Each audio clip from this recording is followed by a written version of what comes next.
అబ్రాడ్‌లో ఉండేటప్పుడు మనం మన వాళ్ళని ఎంత మిస్ అవుతామో, అంటే ఫ్రెండ్స్‌ని రోజు ఆఫ్టర్‌నూన్‌గా అంటే చెప్పకుండా తలుపు కొట్టే చుట్టాలని ప్లస్ మంది రోజు ఈవినింగ్ బజార్‌కెళ్ళి తిరగడానికెళ్ళి, తినడానికి, స్నాక్స్ తినడానికి మనతో ఉండే మన ఫ్రెండ్స్‌ని, ఇంట్లో మన అమ్మ, నాన్నని, బాబాయ్, పిన్ని, మామయ్య, అత్త అని ప్రతి ఒక్కరిని చాలామందిని మిస్ అవుతాము. సో అబ్రాడ్‌లో ఉండేవాళ్ళు చాలామంది ఎందుకు కాంటెంట్ క్రియేషన్ చేస్తారు అంటే, it gives a sense of connection, belongingness and ఏదో కబుర్లు చెప్పుకున్నట్లు, మన అప్డేట్స్ మన వాళ్ళకి చెప్పినట్లు, మన వాళ్ళ దగ్గర నుంచి మనం విన్నట్లు, అదొక special connection and special bond create చేసుకోవడానికి.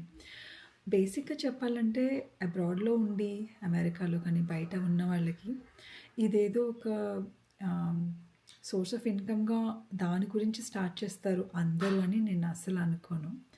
It's a sense of connection and it gives so much of it keeps us busy in our low times and also gives so much of dopamine in our high times when we achieve something.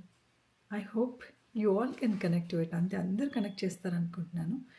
And if you liked my content, please like and subscribe to Telugu Talks America. Thank you.